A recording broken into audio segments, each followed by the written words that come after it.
Welcome to BRAINY, the place where psychology gets real. Here, we explore the hidden patterns behind everyday behavior, the thoughts people don't talk about, and the quiet mechanisms shaping your mind. If you're curious about why people think, feel, and react the way they do, you're in the right space. Let's decode the mind, calmly, deeply, and honestly. Most people assume that refusing to host guests is a social flaw, that it signals coldness, arrogance, or an inability to connect. But what if the opposite is true? What if the discomfort you feel when someone steps into your home has nothing to do with disliking people and everything to do with how your brain protects itself? Imagine this for a moment. The doorbell rings. Your body reacts before your mind does. Your breathing changes. Your shoulders tense. Your thoughts speed up, not with fear, but with awareness. The silence you relied on is about to be replaced by conversation. The order you carefully maintain is about to be disturbed. And somewhere inside, a quiet alarm goes off. Not because the guest is unwelcome, but because your nervous system knows it is about to lose its only place of rest. This reaction is rarely talked about and almost never understood. People who hate having guests over are often labeled as difficult, antisocial, or emotionally distant. Yet clinically, many of these individuals are highly perceptive, emotionally intelligent, and deeply self-aware. Their discomfort does not come from disconnection, it comes from overstimulation. Their home is not just a living space. It is where their mind finally stops scanning, adjusting, and performing. Here is the uncomfortable truth. For some brains, social interaction does not end when the conversation stops. It continues internally, monitoring tone, energy, expectations, and subtle emotional shifts. When guests enter the home, that internal monitoring has nowhere to escape. The brain remains on alert, even in its supposed safe zone. Over time, the body learns a simple association: guests equal exhaustion. And once that association is formed, avoidance becomes protection. This is not about manners. It is not about hospitality. It is about how different nervous systems experience closeness, intrusion, and rest. And when you understand that, the behavior stops looking like rejection and starts looking like self-regulation. Because sometimes, the people who guard their space the most are not hiding from others. They are trying to survive themselves. For many individuals, home is not simply a place where they live, it is where their nervous system finally exerts control over its environment. Outside the home, the brain is constantly adapting, filtering stimuli, and responding to social expectations.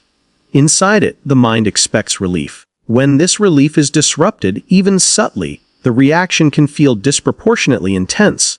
This is because the home often functions as a psychological extension of the self. The arrangement of objects, the level of noise, the lighting, even the pacing of movement all serve a regulatory purpose. They help stabilize internal states that may feel fragile or easily overstimulated. When guests enter this space, the brain interprets it as a loss of control rather than a social event.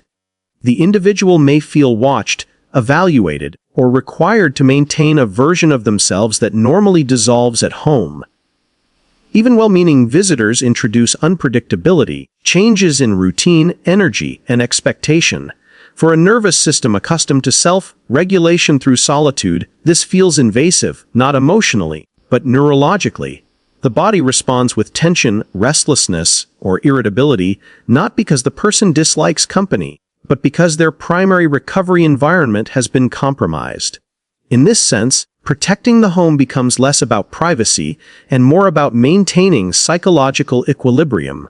When guests are present, many individuals experience a sharp increase in cognitive load that is invisible from the outside. Their mind shifts into a state of continuous monitoring, tracking multiple variables at once: conversation flow, facial expressions, tone of voice, pauses, comfort levels, and unspoken expectations. This process is not deliberate, it is automatic. The brain scans for social cues and potential disruptions, attempting to maintain harmony while preventing discomfort. For people with heightened internal awareness, this monitoring never fully switches off, even during moments of silence. The mind remains alert, anticipating the next interaction.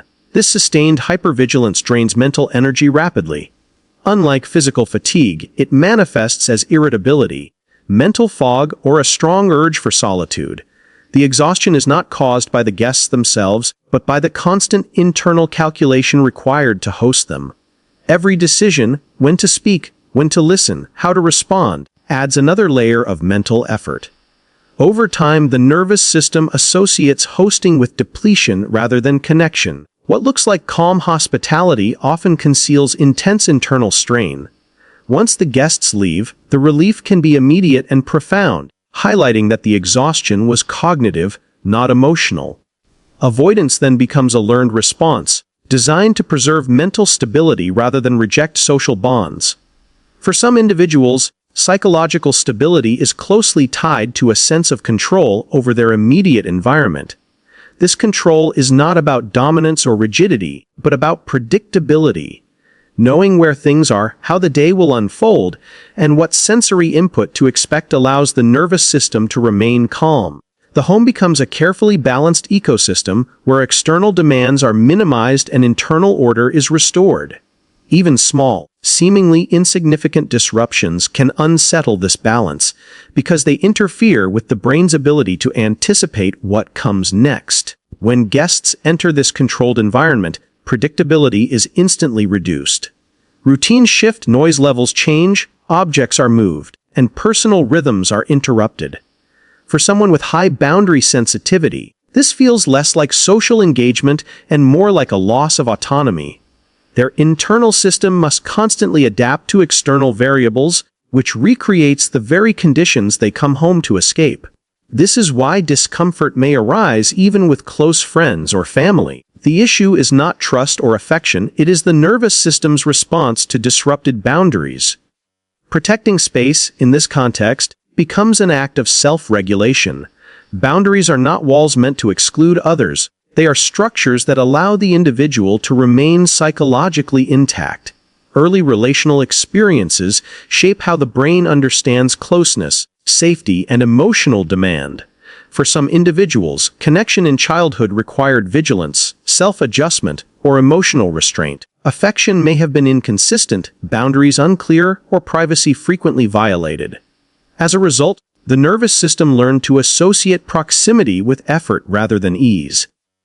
This learning does not disappear in adulthood. It becomes embedded in attachment patterns that quietly influence behavior. When guests enter the home, these patterns can be reactivated without conscious awareness. The presence of others may trigger a subtle expectation of emotional availability, even if no one explicitly demands it. The individual anticipates the need to adapt, accommodate, or perform emotionally, which activates self-protective responses. Avoiding guests then becomes a way to prevent emotional depletion rather than an avoidance of intimacy itself. Many people with this pattern value relationships deeply, but prefer connection that is time-limited, predictable, and chosen on their own terms. The home, in this sense, is the one place where emotional defenses are lowered. Inviting others into that space can feel like exposing unprotected territory. Emotional self-protection here is not coldness. It is the result of a nervous system that learned to survive by conserving emotional energy. It is important to distinguish between social anxiety and social burnout because they are often confused yet operate very differently. Social anxiety is driven by fear of judgment, embarrassment, or negative evaluation. The mind fixates on how one is being perceived. In contrast, social burnout is driven by depletion. There is no fear of people, no panic about interaction, only a growing sense of exhaustion that arises from prolonged social exposure. Many individuals who dislike having guests over function confidently in public settings, speak clearly, and engage without distress. Their discomfort begins not before the interaction, but during and after it. Social burnout develops when the nervous system lacks sufficient recovery time. Continuous social engagement, even pleasant engagement, demands emotional regulation, attention, and responsiveness. Without adequate solitude to recalibrate, the system becomes overextended. Hosting guests at home removes the last opportunity for recovery, turning what should be restorative time into further expenditure. The desire to avoid guests is therefore a rational response to chronic overstimulation, not a sign of insecurity. When solitude is restored, these individuals often return to themselves quickly, calm, focused, and emotionally balanced. This recovery is the key indicator that burnout, not anxiety, is driving the behavior.